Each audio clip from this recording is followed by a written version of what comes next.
xawaalada maalsam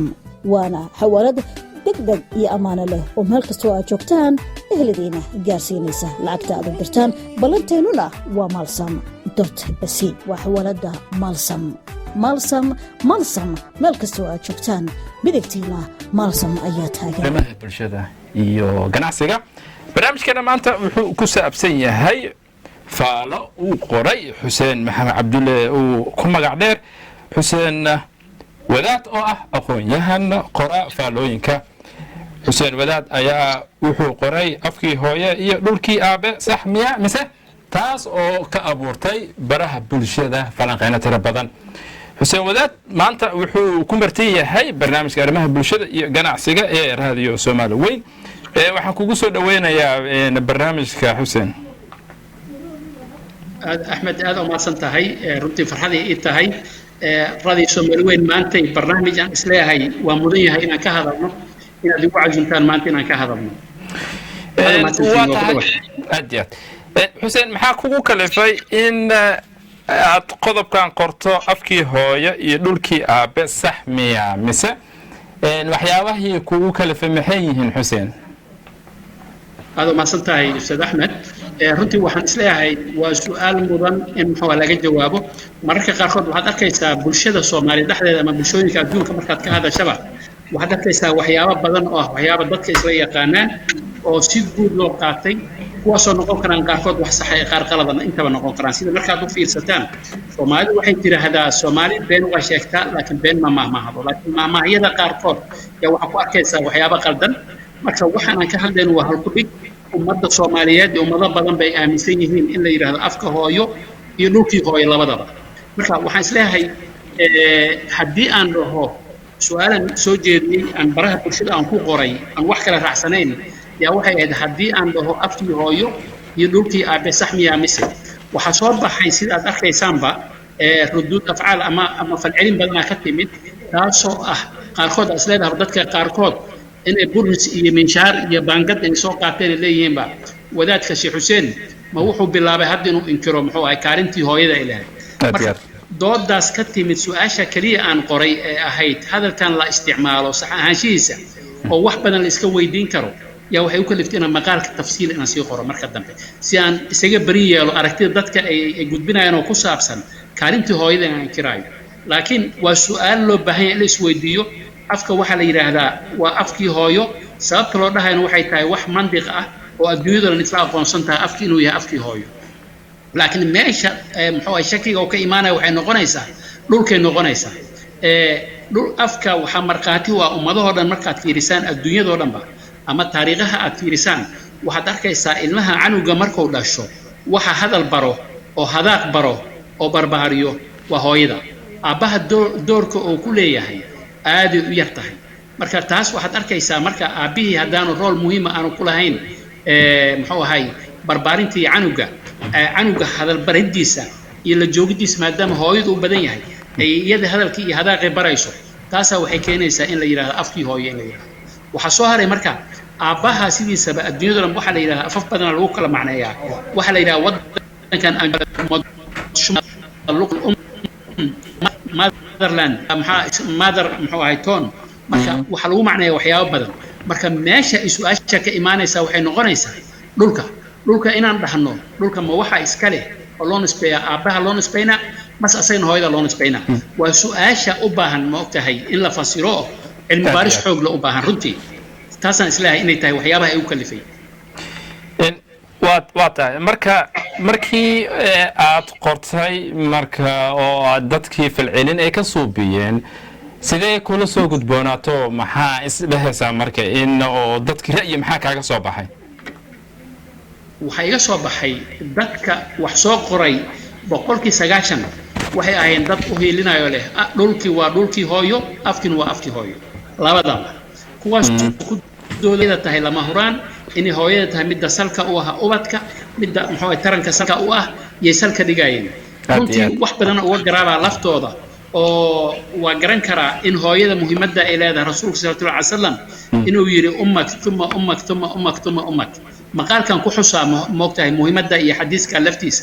iyo rasuulkeena mar kale inuu lahaa lafteeda aljanna tahta aqdaam ummahat taas waxay tahay marka kaalinta hooyada bulshada ay ku leedahay markaad u fiirsataan dhaqanka Soomaaliyeed ama suugaanleyda Soomaaliyeed markaad u fiirsataan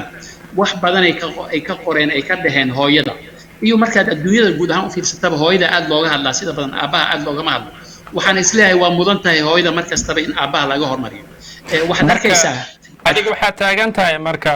hooyada iyada afkii iyo aadamiga ayay qusaysaa laakiin dhulkii waa aabba taagantaa soo ma ahan waa barnaamijkan horta waxaan ugu talagalay wax oo baaritaan weyn lagu sameeyo ma aha laakiin waxaan isleeyahay ha noqdo salha u noqdo baaritaano iyo cilmi baaris badan oo lagu sameynayo arrinkan markaan soo qaadano ereyga aan dhahno afka hooyo ama dhulkii hooyo aan soo qaadano adduunyada waxaa jirta wadamo la yiraahdo muxuu ahay dhulkii aabe la yiraahdo oo runtii mar raba haddiinan aad u dhex galo wadamadan Jarmalka ka mid ay wadamadan aan joogno lafteeda markaad fiiriso waxa la yiraahdaa fatherland ama fatherland qoloba si u macnaysaa meelaha qaarna waxa la yiraahdaa motherland ama dhulkii hooyo la yiraahdo laakiin kuwaas waxay ila aadayeen ideolojiyo kale iyo falsafado kale oo aan hadda aanan rabin inaan ka hadalno ama aan dhex galno ila aadaysaa haddii aan waxaas aan aado laakiin waxaan ka hadlayaa waxay tahay mar haddii aabaha iyo hooyada quraankeena waxa ku jirto suuradda muxuu ahay al-furqaan aayadda muxuu ahay 54 yaa waxay ka hadlaysaa faj'alahu nasaban wa sahran taasoo cadaynayso labada waalid in midna uu yahay nasabka lagu abtirsanayo hooyaduna ay tahay muhiim labadaba marka waxaan ka hadlayaa waxay tahay mar haddii laga hadlayo ubadkan waalidka muxuu xaq u siin karaa canuga ereyga aan ka hadlayo markaan guud ahaan ka hadlayno waxaan dhahay waa laba erey waa afar erey waxaan ka hadlayo ba u fiirso si fiican u fiirso Axmedow afarta erey waxay yihiin waxaan leeyahay marka hore muxuu ahay waa aabe iyo hooyo iyo af iyo dhul aabe iyo hooyo waa dad nool oo magacyo labada kalena waa laba magac laakiin labadan waa laba qof oo wax leh waxay leeyihiin ubadkay dhaleen ayay ku abtirsanaa ayay ka tirsanyihiin dhaleen oo mas'uuliyadda ay ka saaran tahay xilka saaran yahay dhulka iyo afka laakiin waa laba shay oo la leeyahay dhulka yaa leh iyo afka yaa leh afka waxa ay ummadoo dhanaa leh laakiin afka waxa sal looga dhigaa hooyada inay tahay mar haddii iyada tahay wax ilmaha afbarayo laakiin dhulka waa ka duwanaaha wuxuu ka duwanaaha dhulka waxay noqonaysaa wax aabaha iyo hooyada u dhaxeeya oo xuquuq ahaan ay u siman yihiin marka mawduuca wuxuu galaa markaad u fiirsato aabaha iyo hooyada ubadka ay dhaleen waxyaabo badan ay siiyaan aabaha markuu dhinto ubadkiisu way dhaxlaan hooyada markay dhimato ubadku way dhaxlaan inta ay nool yihiinna labada waxaa xilka saaran yahay aabaha iyo hooyada labadoodaba inay u guntadaan muxuu ahay waajibka ka saaran korriimada iyo barbaarinta iyo waxa ka saaran marka dhulka waxa la yiraahdaa mid kala jirto waxa la yiraahdaa dhulka laftiisa dad yooga qaarkood waxa loogu abtiriyaa dhulka loogu abtiriyaa dhulkina mararka qaarkood waxa lagu abtiriyaa oo la saaraa muxuu ahay dadkii la saaraa waxa la yiraahdaa dhulka Soomaalida marka la leeyahay ereyga Soomaali wuxuu noqonaa dadka uu noqonaa dhulka ma noqonayo meelaha qaarkoodna dhulkiya waxa lagu abtiriyaa qofkii oo qofkii wuxuu noqonaa meelaha qaarkood markaad aragto waxaad arkaysaa Abdurrahman Ridaa'i Abdurrahman Sancaawi Abdurrahman fulaan markaad maqasho waxa lagu abtiraa ama Baghdadi markaad maqasho ama Zaylici markaad maqasho qofkii waxa la siinaa magaalada uu ka yimid yaa loo nisbeynaa marka dadku waxay kala qaadan karaan marna wuxuu qaadanaa dhulkii wuxuu qaadanaa dadkii magacoodi marna dadkii waxay qaadan karaan dhulkii magaciisa marka meesha dulucda aan u socdaa waxay tahay mawduuca wuxuu noqon karaa mawduuc aad u dheer oo baaris badan u mudan in laga sameeyo hooyada kaalinteeda waa ani hadda ku lahaa muran badan kama taagno suugaanleyda Soomaaliya xatraayo wuxuu ka tiriyay heestii hooyo muxuu ahaa Cabdi Bashir Nabuur hees caana ka tiriyay heesta la yiraahdo hooyo Abdul Yusuf wuxuu qaaday hees caan oo hooyo la yiraahdo Arees Ciise wuxuu ka sameeyay saar qiimo badan oo la yiraahdo hooyo uga hadlayo abwaan qumane oo abwaan Jabuutiyan ah yaa wuxuu ka tiriyay gabay aad u qiimo badan runtii abwaan da'yar la yiraahdo Amaari wuxuu ka tiriyay muxuu ahay gabay gurow qiimo badan waxa ka tiriyay Maxamed Gacal Xayo marka kaalinta hooyada maadaama ay taas u mudan tahay waxaan ka hadlaynaa waxay tahay marka afkii kama hadlaynaba ee kaalinta hooyo kama hadlayno laakiin waxaan ka hadlaynaa hooyada haddii xaq yeelatay aabihina waa inuu xaq yeeshaa marka waxaad taagan tahay marka Xuseen Wadaad maadaama hooyada afka qaadatay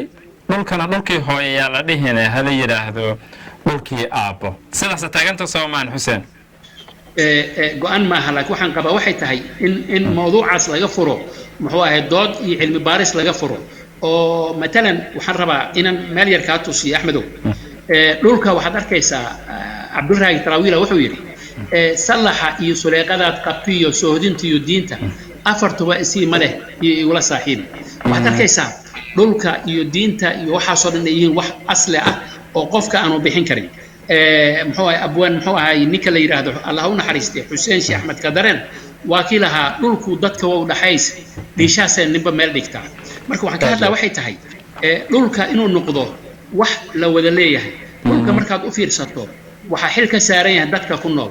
yaa waxa waajib ka saaran dhulka ayagaa leh ayagaa ku nool ayagaa xaq u leh inay tacbadaan waxay xaq u leh dhulka inay tacbadaan inay qotaan inay ku dul noolaadaan dhulkana wuxuu waajib dadka ku dul nool wuxuu xaq u yeelanaa oo ayaga waajib ku noqonaya dhulka inay ilaaliyaan deegaankiisa inay ilaaliyaan cadowga inay ka yureeyaan laga rabaa marka labada waajibka wuxuu koraa waxay tahay aabihii iyo hooyadii labadiina dhulku waa ku nool yihiin marka labada midkood in dhulka la siiyo ma qabo waxaan qabaa labada inuu yahay wax dadka u dhaxeeya inuu yahay laakiin waxaan uga socdaa waxay tahay sidaba ilaahay qur-aanku ku sheegay dhulka idinka soo saarnay idinkan waana idinku celinaynaa labadaba waa isla leeyihiin haddee dhibicdu kusoo shubmaysaa aad موضوع أسعد وكلا وحول يهي أن ربا إلا إنا إسويدينه waxaan tagay wadamo badan shuruucdooda iyo sharciyada u degsanna aan fiiriyay waxaad arkaysaa ani ma rabo arrimahan oo wadamadan meelaha qaarkood ay ideolojiyadaha kala duwan oon diimahan ku salaysnayn waliba diinteena dhaqankeena aan ku salaysnayn inaan dhexgalna ma rabo laakiin waxaan ka hadlaa waxay tahay waxna waxaa la yidhahdaa waxay noqonaya wax maxalliya oo loo kaala aabe iyo hooyo soomaaliya hadday isguursadaan guurkooda wuxuu ku imaanaa habab kala duwan tusaale aan kaasiyo axmedow waxaad arkaysaa marka laba wiil iyo gabar waxaan ku siinayaa xuseen wadaad 10 daqiiqo aad u mahadsantahay waxaan rabaa maadaama waqtigu cariir yahay inaan mawduuca dulucdiisa aan galo waxaan ka hadlaa waxay tahay aabaha canuga oo dhalay wuxuu noqdaa Soomaali haddii Soomaali tahay laakiin hooyada Soomaalida qofka ay dhashay hadduu Yemeni yahay oo wadan kale ka soo jeedo canugaas ma qaadan kara dhalashadii Soomaalinimada hooyada dhalashada Soomaalinimada ma siin karto laakiin aabaha wuxuu siin karaa canugi citizen ama dhalashadii wadanka uu ku nool yahay siin karaa marka waxyaabaha u baahan in la jijimeeyo u baahan tahay waxay tahay labadaba iyadoo diimihii la fiirinayo dhaqanka la fiirinayo xaqa aabaha uu leeyahay canugiisa inuu dhalashadiisa qaato hooyada Soomaalida ah lafteeda ama wadanka u dhalatay wadamada kale aan ka hadlayno mantiqada in iyadana awood xaq u yeelan karto in canugeeda dhalashada inay siin karto jinsiyada wadankeeda ay siin karto oo ka dhaxli karo inay noqoto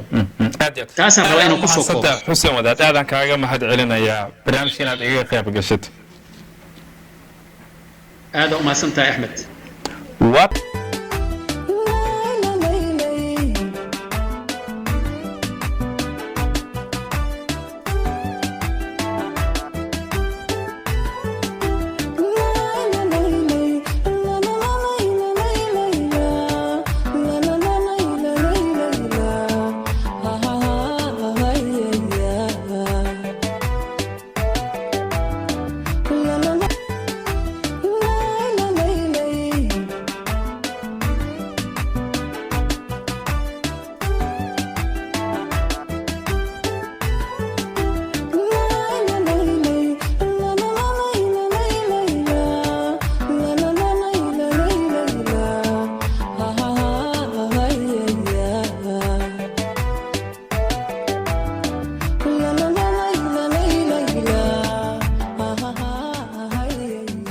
xawaalada maalsam waana xawaalad degdeg iyo ammaano leh oo meel kastoo aad joogtaan eheladiina gaarsiinaysa lacagta aad u dirtaan ballanteennuna waa maalsam.c waa xawaalada maalsam meel kastoo aad joogtaan midigtiina maalsam ayaa taagan